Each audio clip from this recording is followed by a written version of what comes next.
একই পরিবারের 7 জন একদম জায়গাতে শেষ। এখন যে লোকটা প্রবাস থেকে আসতেছে, উনি আমি যতটুকু জানতে পেরেছি উনি ছিল একজন ওমান প্রবাসী। তাকে রিসিভ করার জন্য তার পরিবারের সমস্ত লোক চলে গেছে ঢাকা এয়ারপোর্টে, ওইখান থেকে তাকে রিসিভ করে নিয়ে আসতেছে।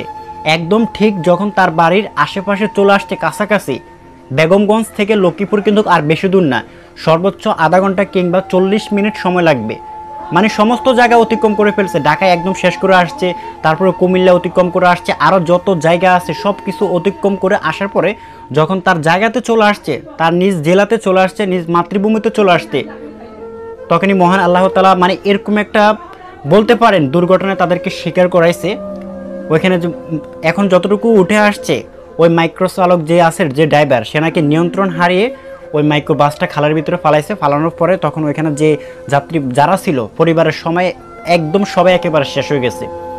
আমি আপনাদেরকে একটা ভিডিও ফুটেজ দেখাচ্ছি সময় টিপে, জাস্ট আমি ভিডিও ফুটেজগুলো আপনাদেরকে দেখাতে পারবো না, কারণ কিছু কিছু রুলস আছে ফেসবুকে, ওগুলো দেখানো কিন্তু সম্ভব না। আপনারা ফেসবুক কিংবা ইউটিউবে সার্চ দিলে মানে আমাদের নোয়াখালীর এই ঘটনাটা লিখে সার্চ দিবেন, অবশ্যই কিন্তু আপনারা পেয়ে যাবেন।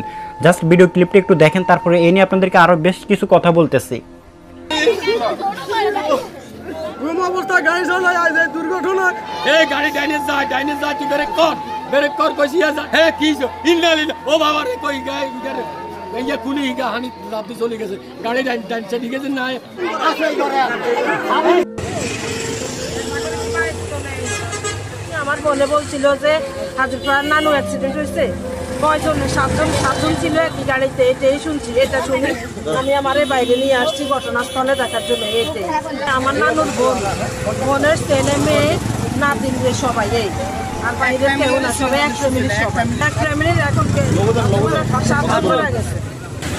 থেকে একটা যাত্রীর আনতে গেছে।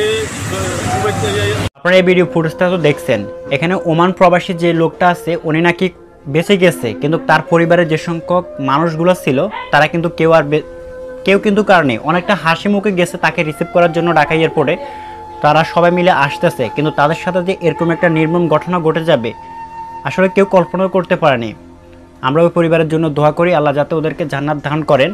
আসলে ওই সমস্ত তাদের যারা মানুষ আছে আত্মীয় স্বজন, অবশ্যই ওদেরকে যাতে ধৈর্য ধারণ করার তৌফিক দেয়। আমরা দোয়া ছাড়া আর কিছু করতে পারবো না।